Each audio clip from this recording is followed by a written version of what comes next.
Hello and welcome to your English News broadcast live on ERi-TV. It's exactly 10:30 p.m. on Eritrea's local time from our headquarters at Asmara with your domestic and international news in brief. I'm Zahra Badouri, but heads up with your exclusives.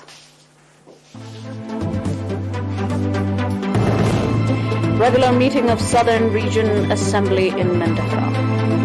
Activity assessment meeting in the Northern Red Sea region.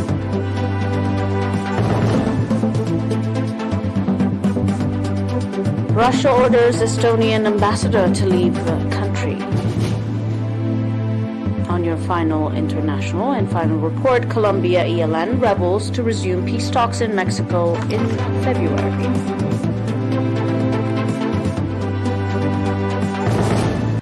Welcome to your domestic in brief. The Southern Region Assembly held its 21st regular meeting on 21st January in the city of Mendefra.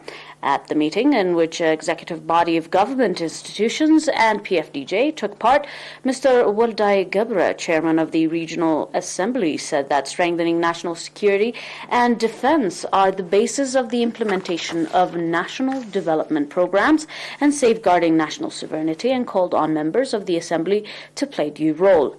The meeting in its deliberation called for addressing transportation shortage, exert more effort for the expansion of health and educational facilities, while strengthening effort for developing income of cities and towns in the region and for establishing city councils.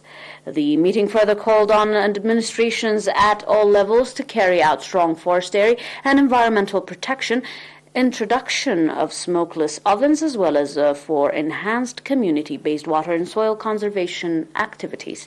Speaking at the occasion, Mr. Hapta Abtesfazion, governor of the region, called on members of the Assembly to play due part in the effort to ensure the implementation of government regulations and guidelines, as well as in collecting government tax.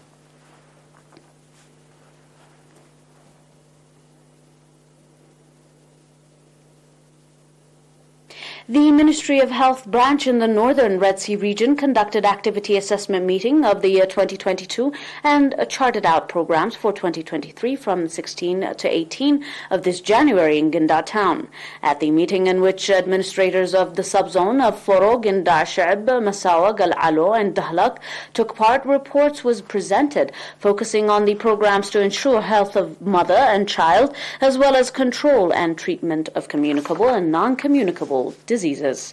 The report also noted on the significance of preparing promotional materials aimed at developing the awareness of the public on health issues, indicating that the activity assessment meeting will have significant contribution in identifying and addressing shortcomings. Dr. Henok Takke, head of the Ministry of Health branch in the region, called on the administrator of the subzones to strengthen participation in the successful implementation of health-related programs. Mr. Omar Yahya, administrator of Ginda subzone, on his part, expressed a readiness of the subzonal administration to stand alongside the ministry in all its activities. The participants conducted extensive discussion on the report presented and adopted various recommendations.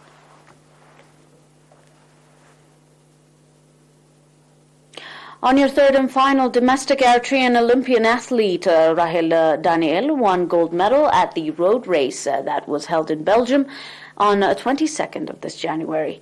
The 21-year-old athlete Rahel finished the 8-kilometer race in 28 minutes and 41 seconds. Speaking to journalists, Rahel Daniel expressed readiness to register similar victories at the next road race, set to be held in Australia on 18 February. Rahel Daniel is winning gold medal for the fourth time in this month, including in Italy on 6 January, in Spain on 8 January, and in Mendefra on 14 January, and for the fourth time on 22nd January in Belgium. Rahel is currently standing first at international level, registering 1,240 points in 36 weeks.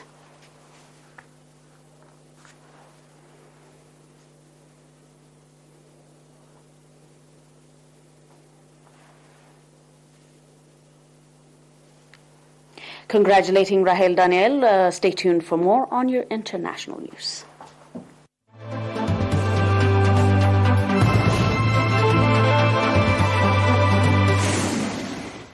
On your further reports, the Russian Foreign Ministry released a statement on Monday accusing Estonia of total Russophobia. It is the first ambassador Russia has expelled since invading Ukraine in February last year. Estonia recently ordered the Russian Assembly to Tallinn to reduce its diplomats from 17 to 8 by the end of January. Ambassador Morgus Ladre has been appointed to the Russian Federation since 2018 and has previously held the role in the UK and Finland.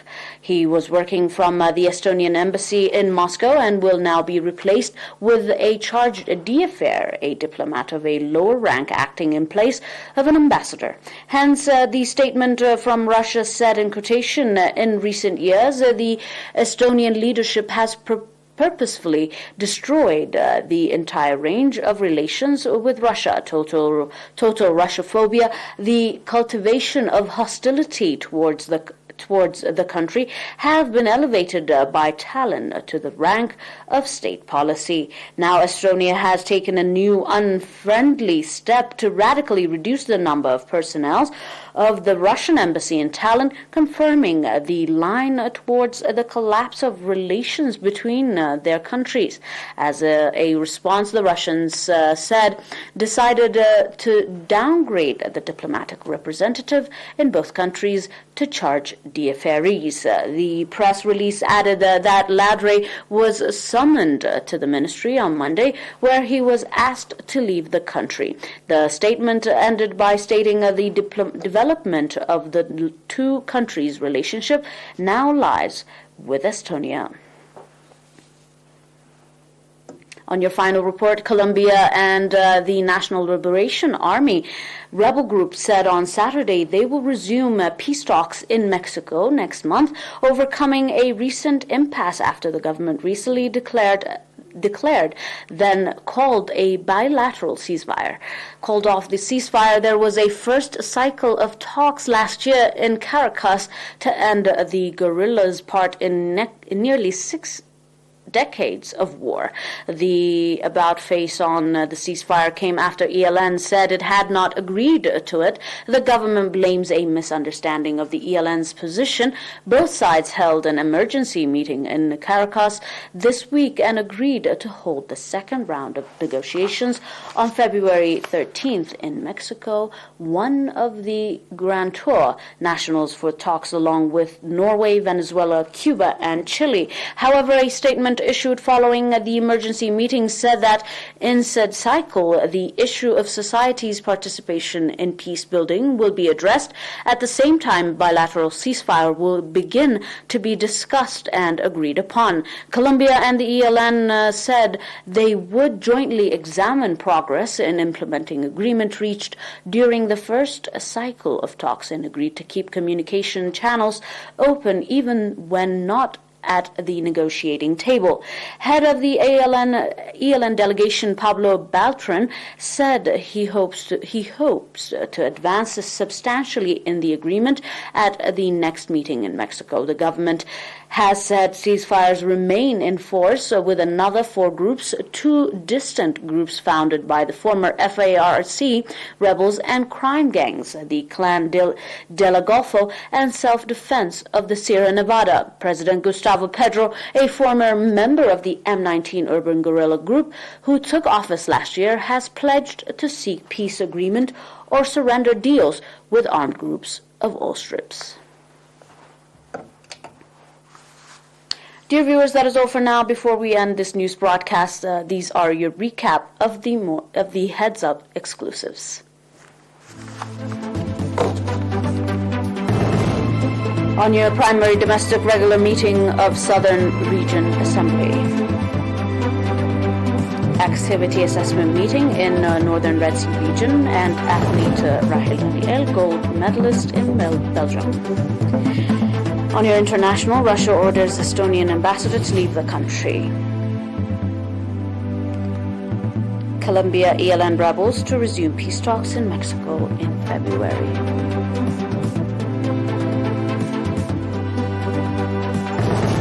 Stay tuned for our more updates on our news broadcast here on ERi-TV. Until then, thanks for watching and have a